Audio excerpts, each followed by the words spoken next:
No man is above the law, and no man is below it. Nor do we ask any man's permission when we ask him to obey it. A very good evening to you, ladies and gentlemen. Law Essentials welcomes you to the 16th edition of our webinar. I am Mohammed Farhan, founder of Law Essentials and a student at St. Joseph's College of Law, Bengaluru. We are extremely delighted to announce today's speaker. He is none other than Professor Aakash Singh Rathore. He's a professor, author, and an Ironman triathlete. Currently, he's a visiting professor at the Center for Philosophy at Jawaharlal Nehru University and the director at International Research Network for Religion and Democracy. He is also an international fellow of the Center for Ethics and Global Politics in Rome, Italy. He has taught at many renowned universities and centers around the world, including University of Delhi, JNU Delhi, University of Mumbai, University of Hyderabad, University of Toronto, and many others. His most recent books include Plato's Labyrinth, Lies and Conspiracies in Socratic Dialogues. He is a series editor of Ethics, Human Rights, and Global Politics Thought, as well as Religion and Democracy, reconceptualizing religion, culture, and politics in a global context. He is the executive director of the journal Pluralogue. It is said by Dr. B.R. Ambedkar that cultivation of mind should be the ultimate aim of human existence. So let's prepare ourselves for this wonderful session. I really would like to thank Aakash sir for joining us today. Thank you so much for being here with us today, sir. Thank you so much. I'm very happy to be here. We're having a nice rainstorm in Delhi now. It will cool down, but it's creating some noise. So I just shut the doors. Thank you, Mohammed, for the invitation. Very pleased to be here. Do you want to follow up with anything, or shall I begin? You can start, sir. Thank you so much. All right. So, good evening to each of you who are joining us. As Mohammed had mentioned, this is the 16th edition of the Ambedkar and Inclusiveness talks or webinars. And so it's an honor to be here as one of, I'm sure, a very distinguished lineup of speakers on this issue. Now, if there have been 16 or 15 discussions prior to this one, I think everyone would have had the benefit to hear a lot about the concept of inclusiveness or inclusion, and both on its own, what the concept means in and of itself, and then also importantly, Dr. Ambedkar's perspective or perspectives on this, because I actually believe he had several perspectives, not just one, on this very important concept. So I think you would have heard about the way that inclusiveness relates to a variety of forms like gender inclusiveness, caste inclusiveness, class inclusiveness, sexuality, disability, the inclusion of the differently abled, and of course, the inclusion of religious minorities. And what these have in common is that we're speaking about a kind of inclusivity of difference. So recognition, I don't want to say recognition because that's more of a technical term, as we'll discuss soon, or an awareness instead of manifold differences that each of us may bring to the civil or political sphere. And these differences can be visible or invisible. Now, the benefits of inclusion of these manifold and, of course, intersecting differences, whether visible and invisible, would have already been discussed by a number of previous speakers. And these benefits are clear. It wouldn't be such an issue if inclusion were merely a token gesture. The reason that there's much more at stake than tokenism is because of the benefits that accrue to everyone due to inclusion. And this, there have been several studies. You can find research papers on the benefits of diversity and inclusion initiatives, even in the private sector, undertaken by corporate-sponsored studies. And one would think, given how touchy the issue of private sector reservation is in India, that corporations would be doing whatever they could to undermine or to influence the outcome of the research.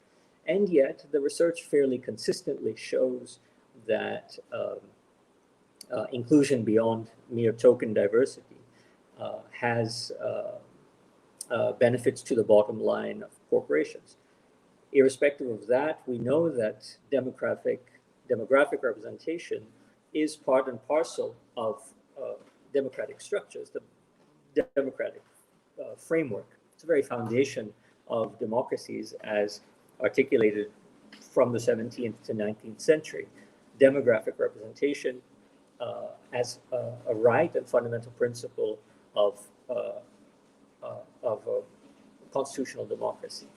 So diversity has a number of benefits, a number of advantages, both public and within the private sector as well. And this is not merely an ideological claim, but it's backed up by research produced by the very institutions that one would think would not want to reveal this sort of information. So inclusiveness is necessary in a democracy as a formal principle. But there's something that goes beyond formal inclusiveness, and that's beyond demographic representation, and that's why I had said just a moment ago about recognition. So beyond representation, which means a diversity initiative, bringing in those persons with visible and invisible differences, whether they be across gender, caste, or class, or sexuality, or religious terms, and so on. But there's another factor, which is not a factor of formal democracy, and that is the idea of recognition. So well beyond demographic representation, which one can fairly easily assume as a right, according to political philosophers. Recognition is far more substantive, and the contention is that recognition is certainly not a right. It has to be struggled for, and it has to be struggled for through various forms of direct action. It's very difficult for a judiciary, of course, to adjudicate recognition, whereas it's very simple.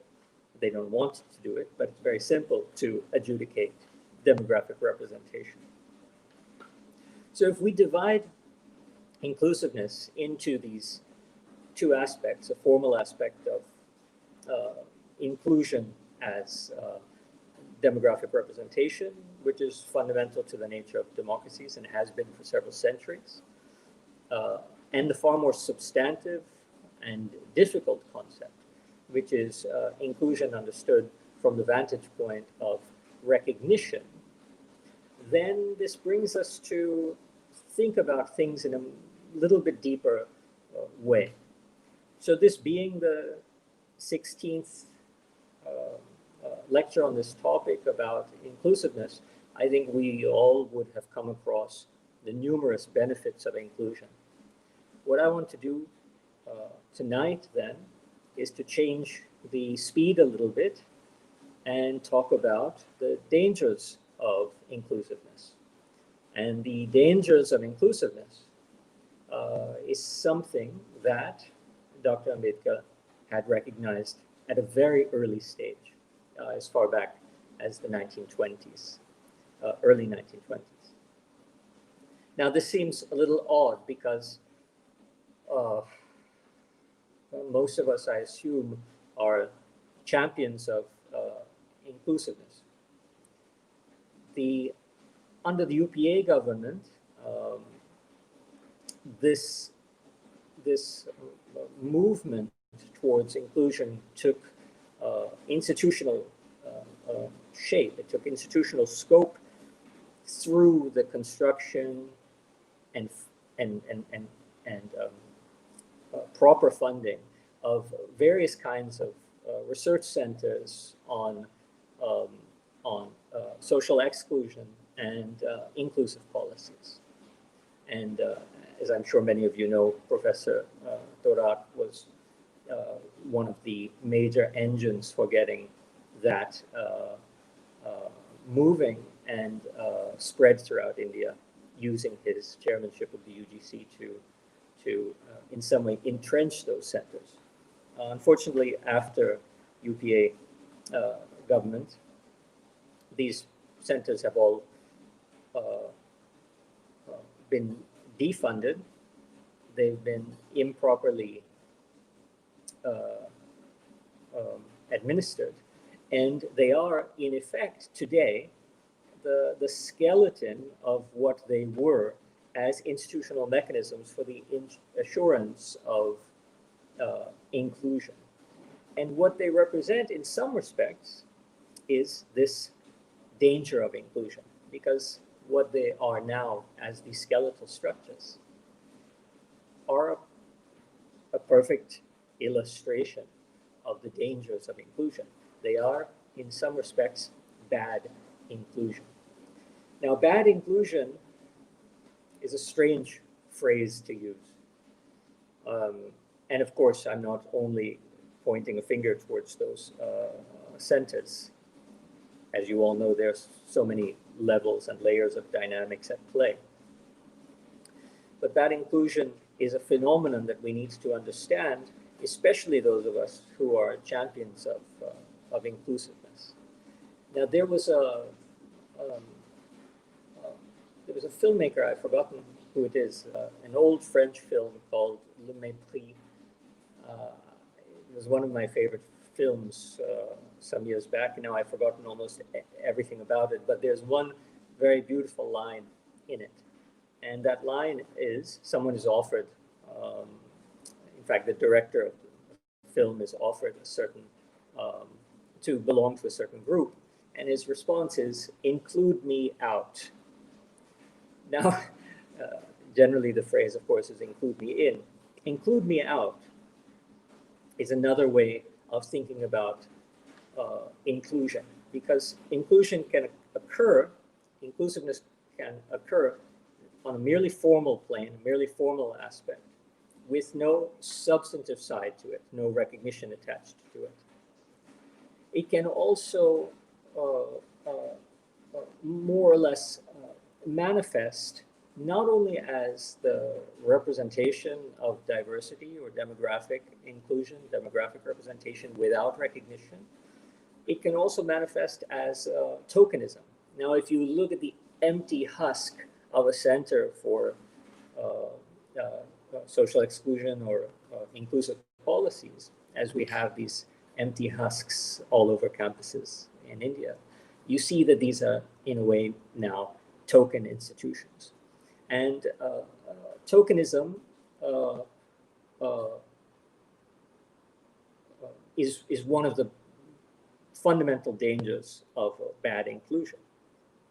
But you have also what each of you, I mean, many of you probably know the famous book I'm referring to. But bad inclusion, as an institutional phenomenon, is also responsible, largely responsible, for the production of chamchas. And production of chamchas, tokenism, empty formal representation without recognition. These are many manifestations of bad inclusion. But I think the one that is most, or let's say the one that is least spoken of amongst non-activists, people who are not actively pursuing the issues of substantive inclusion and recognition is the idea of appropriation. So we're generally accustomed to hearing about a polarity or a dualism, inclusion or inclusiveness versus exclusion. And indeed, these very centers I was using as an illustration makes use of that binary, Centers for Social Exclusion and Inclusive Policies. But beyond the exclusion-inclusion binary, which in some way makes a black and white, that exclusion is bad and inclusion is good. If we leave aside the exclusion, we focus on inclusiveness, we see that within the concept of inclusiveness, there is itself a dualism or a binary of what I'm just simply calling inclusion, substantive inclusion versus bad inclusion. And within bad inclusion, again, I speak about empty formal representation without recognition, tokenism, production of chamchas, and of course, appropriation. Now, one aspect of appropriation, and appropriation is a very complicated aspect, one aspect of it, if we're talking about government institutions, is the ill effects, negative effects of institutions designed, created for inclusion by a government or an administration that has no genuine substantive interest in good inclusion, in substantive inclusion. By an administration or a government that is much more interested in empty models of inclusion, the ones that continue to produce tokenism and chamchas within the political and social sphere and so on. And what we find in terms of the institutional production of efforts towards inclusion, when there is neither recognition nor a substantive component by government or administration, what you have then are public resources designed for inclusion that are basically a loot for the those members of the majoritarian communities that do not have the issue of difference debilitating their social, economic, and political capabilities. In other words, if we're speaking about gender, then generally men. If we're speaking about caste, then of course so-called high caste people. If we're speaking about sexuality, then of course the heteronormative. So in each of these cases, government or administration design institutions that are modeled on a principle of formal inclusivity that check all of the boxes of what we think inclusivity is or must be, which is to say positive action towards demographic representation, representation of visible and invisible differences on tax money. And in the process, since there is no substantive component, the idea of recognition or a substantive desire to undo the social, economic, and political forces that create the necessity for token inclusion in the first place. So what we get then are institutions that become loot zones for the privileged, class privileged, caste privileged, gender privileged, and so on. And so the dangers of inclusiveness are almost as profound as the benefits of inclusiveness. If we see the binary as being inclusiveness versus exclusiveness, then obviously inclusiveness is what we desire. And indeed, from the very basis of the political theory of the state, it is a democratic necessity. But if you pull out from that binary, that simple binary, that black-white binary, that of course what we want is inclusion and not exclusion, and we focus in on inclusion itself, we see that it contains its own binary, one of the substantive side and one of the pure formal side. And here we come to the point that was of particular interest to Dr. Ambedkar, which is that we know that since this is an issue about differences and about minority, about power, about prestige and privilege, that it is going to be nearly impossible to create institutions that will not become empty apparatus or an empty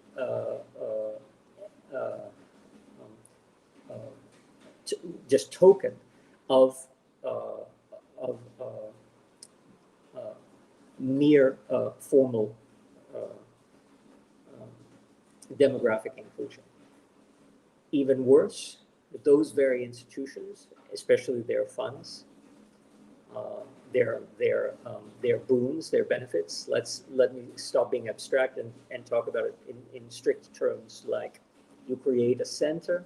In that center, you'll have a chair, you'll have a headship, you'll have a deanship, you'll have faculty positions, you'll have all kinds of boons or benefits that are supposed to be divided amongst those who should be benefiting from the institutions. And instead, the vast majority of these institutions throughout the country turn out to be just baskets of free wealth and further privilege for those who are advantaged. So much for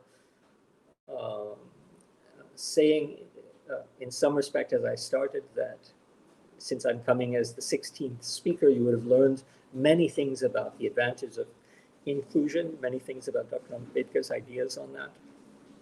And I instead want to turn towards the disadvantages or the dangers, let's say. I don't want to say disadvantages so much because we don't want to have the wrong idea that it's not worth pursuing. Not only is it worth pursuing, it must be pursued. It's a democratic necessity, and as I hope to explain, it's a substantive human necessity to pursue substantive inclusiveness and recognition. But in focusing then on these dangers of inclusion, we see that there are indeed many, and the forms that they take in various realms, in the political realms, construction of chamchas, in the economic realm, the loot by those who are not disadvantaged, and then of course in the social realm, the possibility for the token inclusiveness to justify in some respects the continuation of the very social system that requires inclusion in the first place. So if any of you are familiar with basic political theories of democratic constitutional states, you might already hear that in some ways what I'm talking about is the distinction between the institutions and commitments of the liberal state versus something that goes beyond. And within the framework of the liberal state, demographic inclusion is an easy and necessary thing to pursue, and its failures can be easily recognized by courts that adjudicate them. Concept of recognition or substantive inclusion. Let me just further define or flesh out what this idea of recognition is. Inclusion not necessarily on the basis of a preordained system, which through some sort of charitable gesture, those of difference are being permitted to enter. In terms of recognition, we realize that those communities or persons of difference have a in some way fundamental value. That value Ambedkar referred to as dignity. But this value relates to a more metaphysical concept than the liberal state likes to permit. And when I say metaphysical, I mean referring to the nature of being, or in this case, human being. So the liberal state has a very limited anthropology, a very limited conception of the nature of a human being. The liberal state merely acknowledges that the human being is capable of rationality and reasonability. In other words, of making choices, that's the rational component, and of understanding vaguely conception of justice or political belonging. So beyond that, the liberal state doesn't make too many metaphysical claims about the nature of the human person. More or less, the person can be autonomous and make decisions, and those decisions generally pursuing self-interest or being self-referential. That person is also capable of what's called eusociality, or cooperating in social circumstances, social situations. And beyond that, the liberal state doesn't make too many claims about the nature of the human person. Very thin anthropology. But the concept of recognition assumes that this is more or less true, but trite. Just because these are perhaps facts about humans doesn't mean that that's all that humans are. And the component that's added into this more robust concept, that's why I called it a little bit more metaphysical, although it's important to point out that it's very minimally metaphysical. They're not huge claims, metaphysical claims that go far beyond human capacity to reasonably discuss and debate. For example, metempsychosis or karma or rebirth. These things go far beyond empirical experience and make it difficult, if not impossible, to sort of form a circle and deliberate about, given our limited knowledge or limited epistemological capacities, capacities for knowledge. So that it's very minimally metaphysical, but what it does assume is that human beings ought to flourish. Now, the idea that human beings ought to flourish recognizes then that mere survival in a contemporary or modern nation state is hardly something to be aspired to. The very theorists of why we get a state in the first place assumed that there's something or many things better about belonging to the modern nation state than being left on your own to struggle it out. And yet, most of us find ourselves, I mean, in terms of the majority of people, find ourselves struggling in the modern nation state, and one would have to ask oneself, why are we even constituted in the form of the nation state in the first place if I'm left to struggle it out, if I'm excluded, and there's really nothing that enhances my ability to flourish as a human being. So the concept of recognition beyond mere formal democratic, political, liberal representation, the concept of recognition acknowledges that there is something a little deeper about human nature than the simple 2 points that the liberal thinker acknowledges, reasonability and rationality. There is also some sense of purpose, teleology,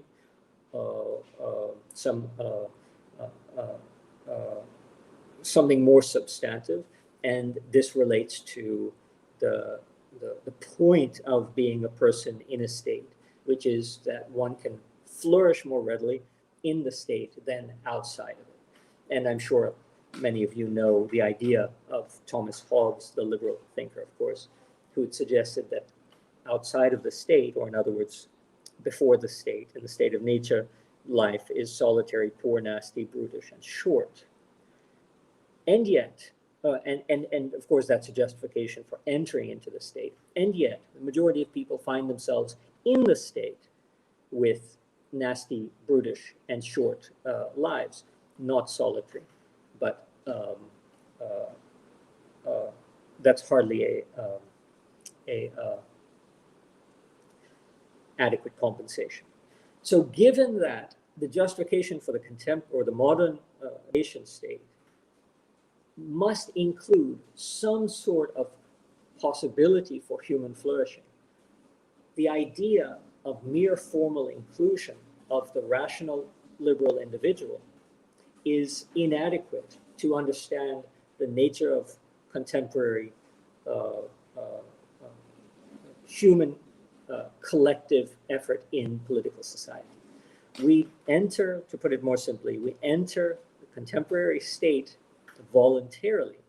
Of course, most of us don't enter voluntarily. We enter by force because of the monopoly on violence of the state.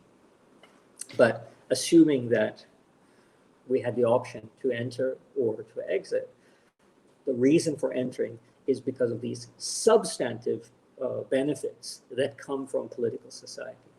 That it, being a member of the political community, is in some way a necessary condition for human flourishing. Now, if we understand this slightly more metaphysical conception than the liberal one, we see then why the critiques of mere liberal inclusion are generally substantive critiques. We can put this in a much simpler way. So if I lost many of you in the last few minutes discussing recognition, we can put this in a simpler way, which is that the liberal paradigm assumes that inclusion is something like a political phenomenon that can be accomplished through representation of diversity in political institutions. As a social phenomenon, it can be accomplished by the representation of diversity, demographic diversity, in social classes, and then of course as an economic and so on. But the issue is, and here's where Dr. Ambedkar's fears about bad inclusion fully manifest. The issue is that without a substantive conception of the fundamental dignity of the person, that means a value beyond tokenism. If we understand the fundamental dignity of the person, and we understand the shortcomings of the liberal view of the human being as merely rational and reasonable, with a dignity component not necessarily fundamentally attached, then we run up against a wall. The liberal position runs up against a sort of roadblock, which is, where do you get this reasonable and rational individual? Where do they come from? We don't just emerge from our mother's wombs as rational and reasonable. There's a period of social and communal cultivation of the liberal autonomous agent.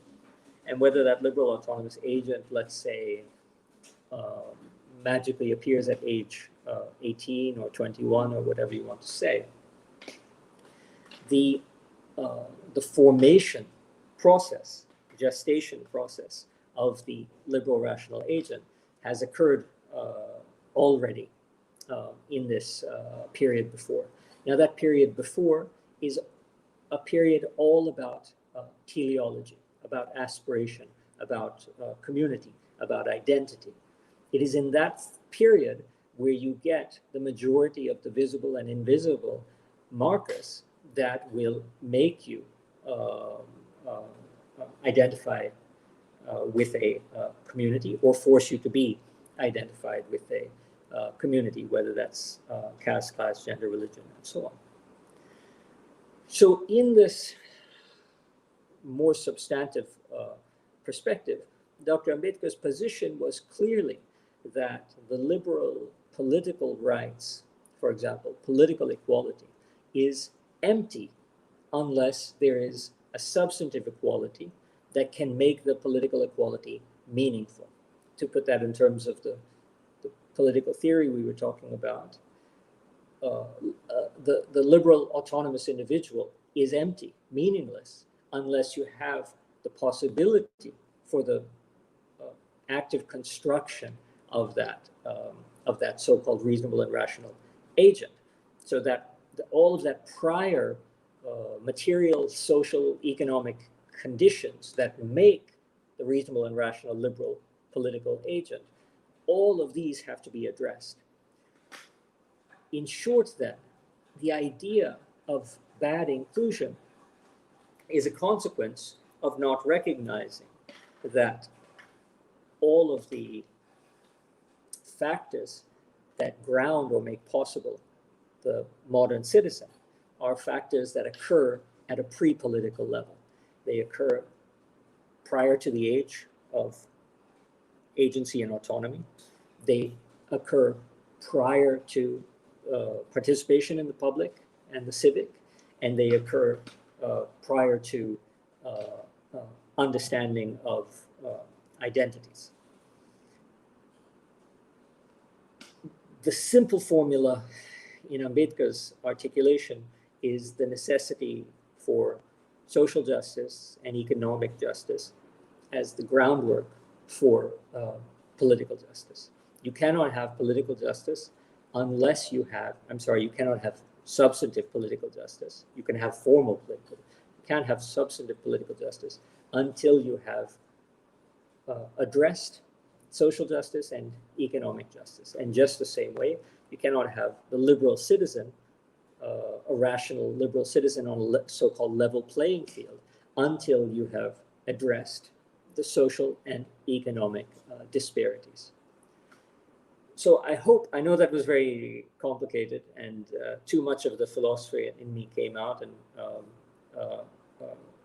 so I hope I didn't lose you. But if you can see how we're moving back and forth between the theory of the political and the idea of why inclusion manifests itself so often as dangerous, it is because the paradigm from which the idea of inclusion is approached is a non-substantive liberal paradigm that assumes that you can take your agents, your fully formed reasonable and rational agents, and you can, for example, stick them in a PhD program and think that now we've produced equality between castes through reservation policies at the doctoral level. Now, each of you know, many of you have experienced this, that unless and until the people who have been put into the programs receive the kind of background support, social, economical, as well as pedagogical, that allows them to take advantage of this mere institution, like a PhD program, then what we're doing is sending people into extremely challenging and destabilizing situations. The number of suicides in our PhD programs for the marginalized and so on are more or less flagged this issue. So Dr. Ambedkar's solution to this problem, which I've sketched briefly, and I'm sorry, too philosophically, Dr. Ambedkar's solution comes more or less through a division of the idea of equality into formal and substantive. And formal equality we can think of as political and liberal, whereas substantive equality is, of course, what he early on, not too early, up until 1947, captured in the idea of socialism, state socialism. Now, he changed his mind on state socialism for reasons that we can't get into, but the energy, the orientation remained the same. You must first address social and economic disparities because the political agent is a consequence of these and is not the creator of these. And how these social and economic disparities are addressed in order to create conditions for substantive equality are, of course, through two main channels, one being reservation and the other being separate electorates. Now, separate electorates would have targeted this production of chamchas and the way that inclusion turns out to be token inclusion, and that the marginalized who are normally excluded but then get included are either included out, which is to say their name is there on the roll call but they have no voice, or they are the worst kind of token, basically stooges. So separate electorate was an effort to address this tendency of majoritarian communities to promote bad inclusion. And the way to address social and economic disparities and force recognition by the mainstream communities was through reservation. So through these tools of separate electorate and reservation, you begin to work within the institutions, social, political, and economic, that have a tendency to perpetuate bad inclusion. Now, unfortunately, many of you probably know the history. Separate electorates never happened. And reservation has turned out to be profoundly mismanaged by an administration that has no desire, or very little desire, to pursue anything but formal inclusion and tokenism. So because of the historical phenomenon that separate electorates didn't happen, and because of the contemporary preference by government administration that reservation should be more token than substantive, we find ourselves in a situation where our constant struggles for substantive inclusion continue to fall back to the earlier form that one would understand to be a very basic right, which is to say demographic representation as inclusion. And this is the tragedy where we find ourselves in, and it was a tragedy that was predicted by Dr. Ambedkar in his especially poignant in his final speech to the Constituent Assembly in November 1949. We find ourselves so undone by the entrenched systems promoting bad inclusion that so much of our energy goes into pursuing what is the most basic democratic right of demographic representation. So I wanted to draw this distinction for you, the nature of inclusivity, the benefits of inclusivity, and the dualism of inclusivity versus exclusivity, but then push that aside and focus on inclusivity as such and divide it into formal inclusion and substantive inclusion, and show that formal inclusion has this tendency to become bad inclusion, and that tendency takes shape in many forms like tokenism and chongchagri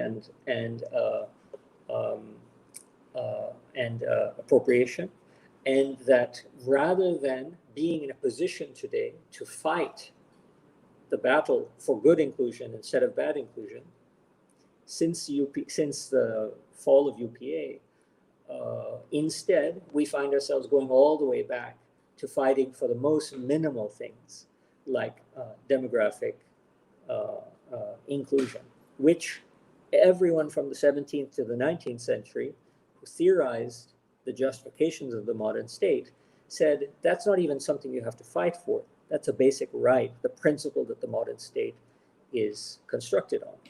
In other words, we seem to be fighting a 17th century battle today, and yet so little informed do we seem to be about the justifications of the modern state. Does it have any right to exist at all? Political philosophers have argued that if it has a right, its right is based on the principle of demographic representation. So we're fighting for something that in fact is the natural right of the citizen in the state. And being kept busy doing so, we have unfortunately very little resources for fighting where the real fight is, which is for recognition, substantive equality, and the idea of the flourishing of those who have been marginalized and excluded. And that's what I wanted to communicate today. I hope I succeeded in doing so. Thank you.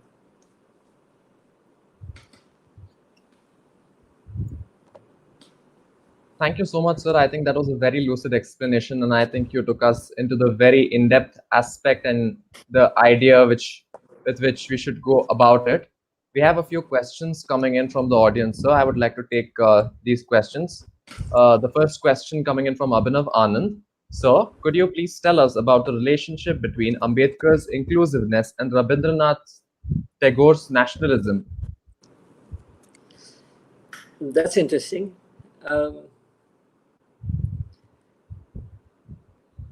So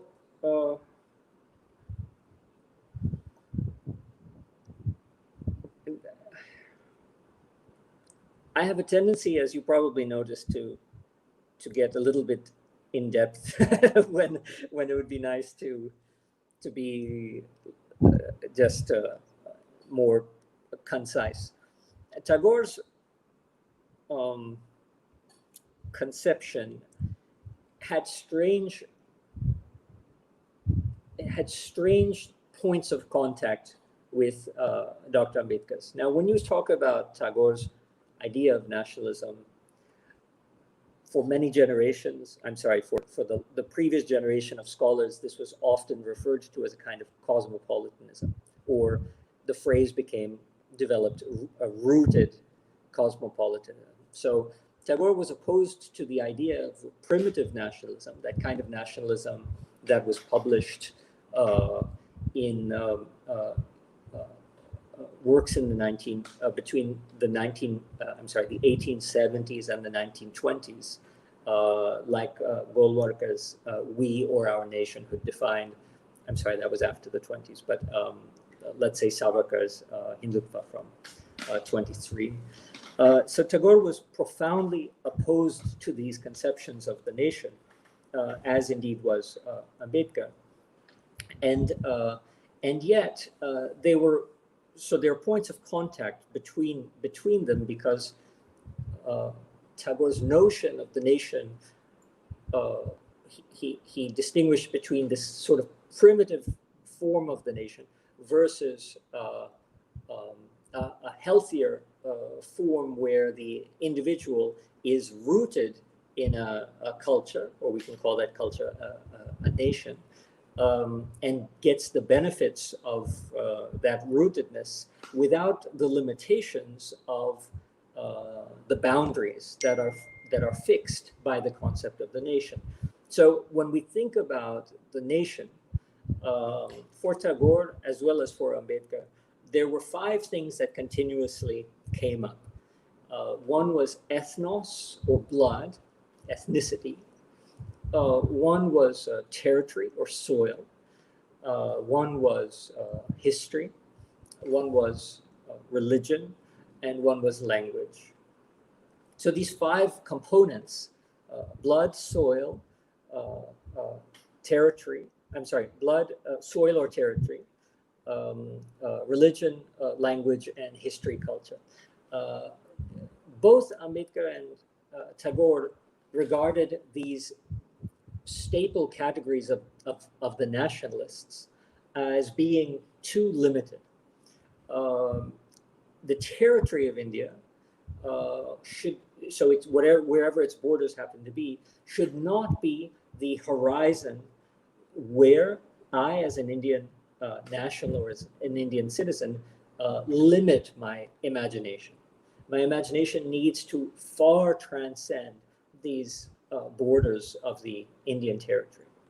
Language, again, you know probably Tagore's opinions about language. It's a similar rooted cosmopolitan notion, the way that you immerse yourself totally in your mother tongue, and yet you learn as many other languages in order to experience as many other poetic expressions of various other kinds of ways of being, non-Indian ways of being. So all of these points had overlaps between Ambedkar and Tagore, but there were a couple of very distinctive differences. One of them unfolds historically, the way that Tagore, for example, wrote a letter to Gandhi during the Pune Pact, during Gandhi's fast till death against the communal representation award that Dr. Ambedkar had managed during the roundtable conferences. In other words, the joint electorates the separate electorates I was talking about earlier. So Gandhi undertook a fast till death to ensure that the scheduled castes, what at that time were called the depressed classes, did not receive separate electorates. And Tagore wrote, I think very strangely, a letter in support of Gandhi, and after the fast, he even came to where was the prison, Yerwada, and touched Gandhi's feet and said, "You've done a great thing." Now, obviously, this showed that Tagore did not fully appreciate Ambedkar's position about the need for inclusion not to unfold at the sweet will of the caste majority. Inclusion should be on terms of those who are included. Inclusion on terms of those who charitably allow inclusion is of course nothing but a kind of slavery.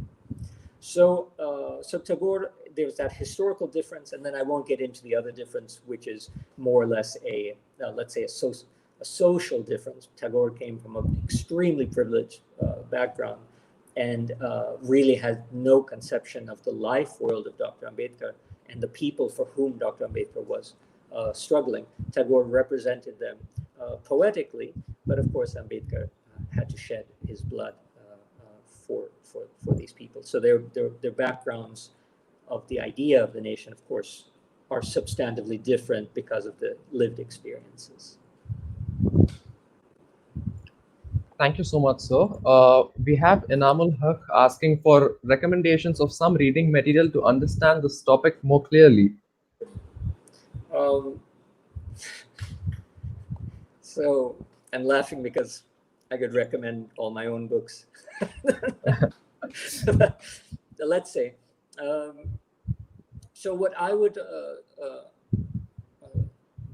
I think I would say there's something that I want to say that's not exactly recommended readings, but warnings about readings.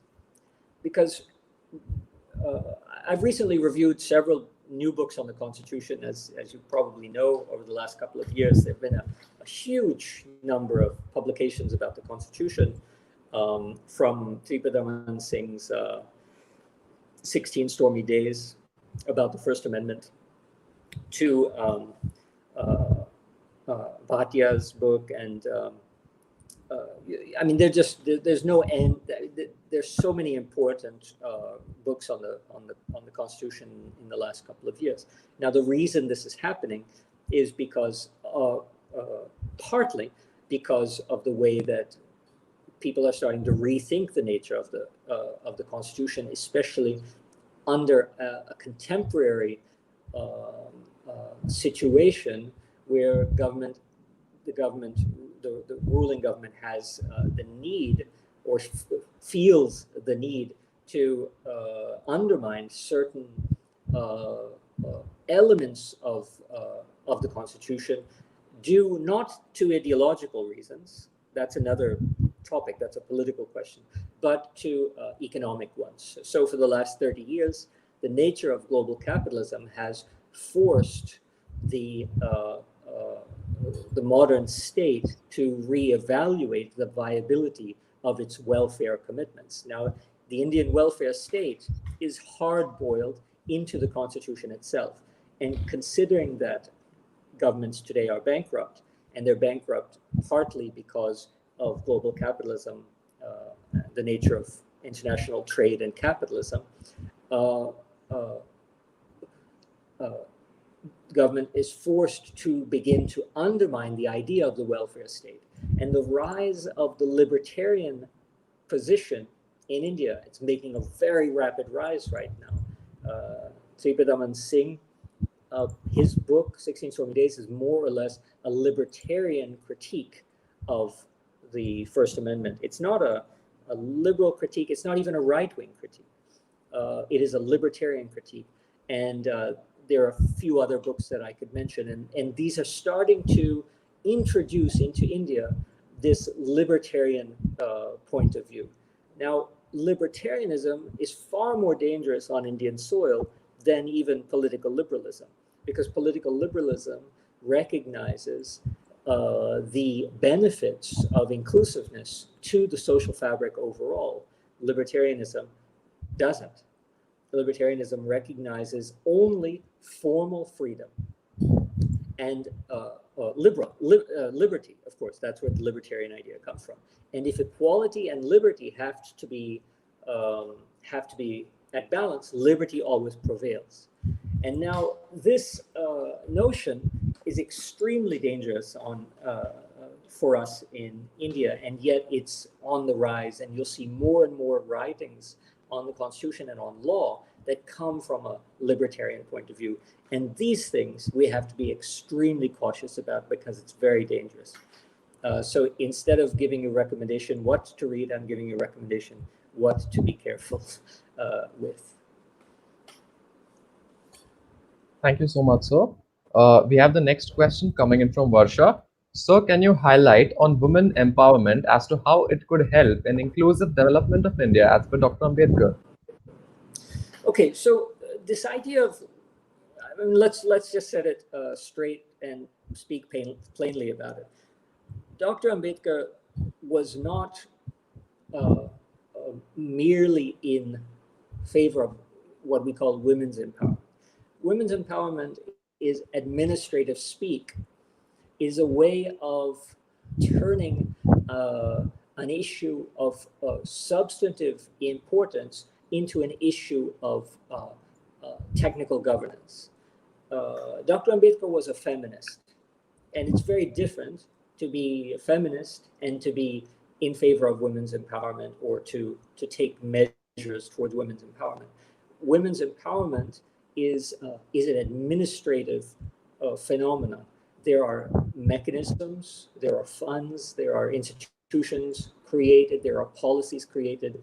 The IAS itself has to implement these policies on the ground and make them run effectively. And yet, I don't think you'll find a large majority of IAS officers saying they're feminists. So it's a merely administrative governance issue. And this is not of interest to Dr. Ambedkar, except as a means towards the greater end. And that greater end is, of course, the total liberation of women and the elimination of patriarchy. So Dr. Ambedkar, as a political philosopher, let's say, is far more interested in the structures, the social structures that create the constant and perpetual subjugation and degradation of women. And so a mere token administrative term like women's empowerment would ring a bit empty to his ears. Why do we have so many institutions that in their normal operation are perceived to be fair, rational, and normal, when in fact they are hierarchical and patriarchal? This is the truer question. We have to eliminate patriarchy and hierarchy, and only then will we lay any sort of foundation for the empowerment of everybody, women included. Now, what are the basics? What is it that is responsible for hierarchy and patriarchy? This Dr. Ambedkar identified very clearly as graded inequality or caste. So caste functions more or less as the framework within which hierarchy and patriarchy can continue to operate unnoticed in some respect, or rather, it produces a social consciousness where we don't want to notice that hierarchy and patriarchy are the necessary consequences of caste. So if you want to talk about women's empowerment and inclusive development and Dr. Ambedkar, you can do so at that level. In fact, there are very good books with precisely that title, Dr. Ambedkar and Women's Empowerment. But what Dr. Ambedkar is really after is getting to the heart of the problem that sustains the system that makes patriarchy necessary and that makes empowerment a sort of band-aid, a superficial solution. So we can empower women as well as possible through various sorts of institutions and structures, but as long as we maintain a social system of graded inequality, which is to say, as long as we follow caste, we're inevitably going to live in a world of hierarchy and patriarchy. Thank you so much, sir. We have the next question from Pushpak. What is your opinion as to whether the constitution written by Dr. Ambedkar has been used correctly, or has it been used by interpreting it?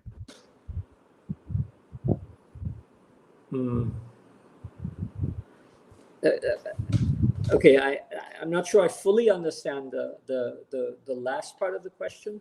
So let's just break it down and I'll go step by step and maybe it will work. So first, the constitution written by Dr. Ambedkar. So Dr. Ambedkar was the chief draftsman of the constitution, but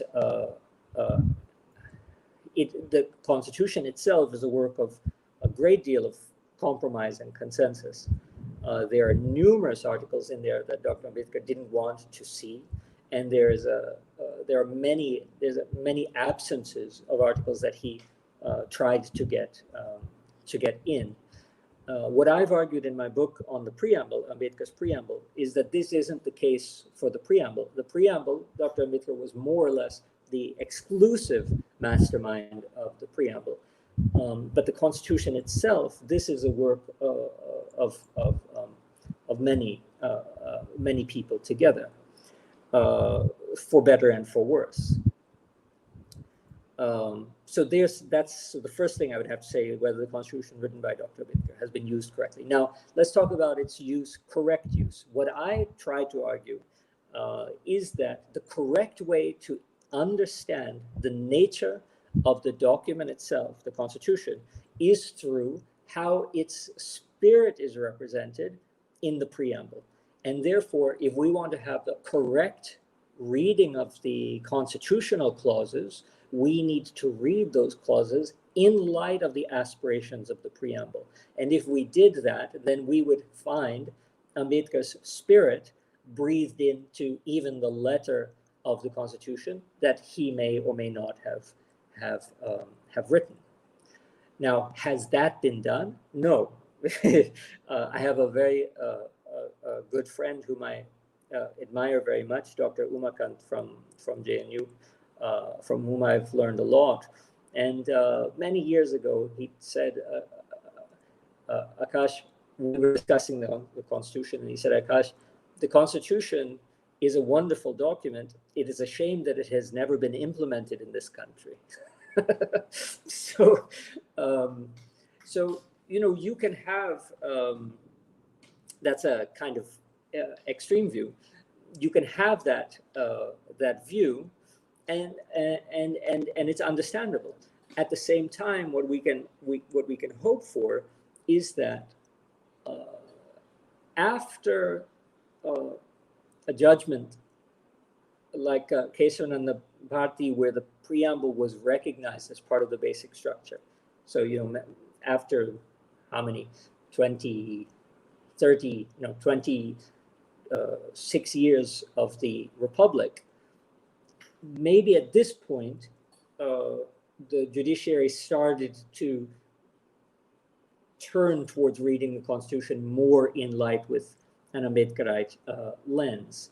But we have an enormous way to go on that. I mean, other than certain gems like the Naz Foundation decision or a number of others, I think, Pushpak, the only way to answer your question is that maybe it's, if we were to say yes or no, the answer would be very cynical and depressing.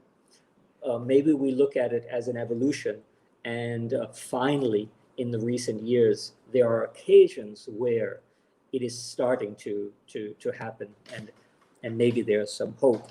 Of course, reservation in the judiciary would be a very welcome way to make this occur faster.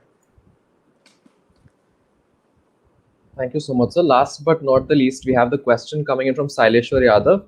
Could you please put light on the drift of Dr. Ambedkar's idea of India and Gandhi's Swaraj? Ambedkar's idea of India and Gandhi's Swaraj.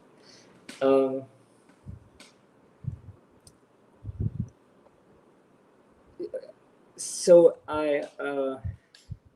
I'm a little confused because I think Shaleshwar, who's a very brilliant young scholar himself, has read my book on this topic, and I thought I did a fairly good job explaining it in the book. So if he's not satisfied, then I'm at a loss for how to answer in the most succinct way. For Gandhi and many of the nationalists of the day, when it came time to draft a Swaraj constitution, as it used to be called, Swaraj constitution, the constitution for free independent India, the idea of these nationalists is that there was already an India, and this Indian spirit just needed to be inscribed onto a document. In other words, we had a nation already, we did not have a state. Making an analogy between the Jews in the global diaspora of the Jewish people, there was always a Jewish nation, but there was not a Jewish state. So in 1947, finally the nation received a state. And in that same year, in that same way, the nationalists in India thought that the Indian nation is finally going to have an Indian state. Now, Dr. Ambedkar thought that was absurd.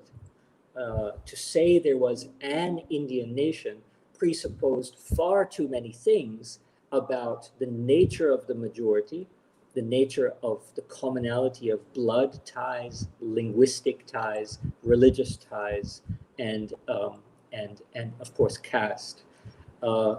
Whereas what India had was an innumerable variety of nations. And this innumerable variety of nations was finally going to get the possibility to emerge at some future time as an Indian nation. But in 1940s, in 1990s, in 2020, is there an Indian nation? I don't think Dr. Ambedkar would say, yes, there is. Whereas the glib nationalist argument is, there has long since been an Indian nation. We just need a state, and Dr. Ambedkar's job is to write a constitution of the state of the Indian nation. Dr. Ambedkar said, no, I'm writing a constitution for a state, and if we live up to the principles of this constitution, then maybe one day we can be a nation.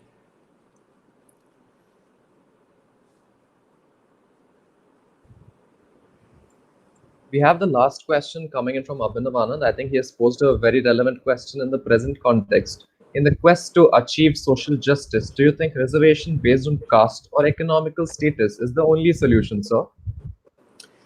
Well, no. There are a few ways I have to say no to in reply to that. First of all, reservation based on caste and versus reservation based on economical status, these are very different phenomena, and I'm strongly opposed to the 101st Amendment to the Constitution. 101st, right? I'm fading. The 103rd, 101st, the amendment to reservation based on economic status. Now, the state has innumerable resources for dealing with economic backwardsness at its own disposal. One, the state has limited resources for dealing with social backwardness that is the result of social prejudices, because the state cannot come and rearrange your thought processes to make you egalitarian. But the state can easily transfer assets. So reservation has no place in economic backwardsness.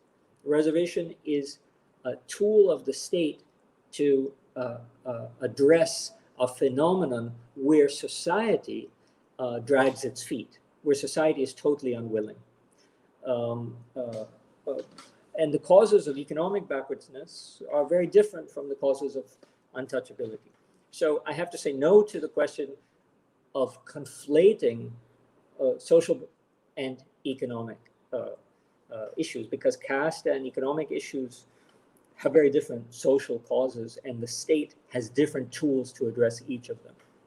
Let's put aside economic backwardsness and reservation. It shouldn't have happened. It should be removed. I mean, it's just a nightmare. I don't know how, in good conscience, this could have been done by the government, which makes me assume it was not done in good conscience. Now, does the state have any means beyond reservation to address issues of social justice? It has a handful, but they're not that effective when the problem doesn't lie necessarily with the state. It lies with society itself. So what do you want? Do you want an authoritarian state mandating an egalitarian populace? It seems somewhat ironic, somewhat self-contradictory to mandate civil society to think in such and such a way. So obviously we have freedom of expression and conscience and belief precisely as limits for the state's power, limits on the state's power to make us think democratically and think as egalitarians. So the state has got some other options, but its hands are tied as long as society remains so beastily hierarchical and inegalitarian. Dr. Ambedkar himself had stated in Parliament, you ask me when reservations should end, I ask you when you're going to make it no longer necessary. And I think it's that simple. If there were not systematic, and violent exclusion, wouldn't even be necessary. So it's not as though the decision is in the hands of those who need reservation. You want to abolish reservation, then create the circumstances where it's unnecessary.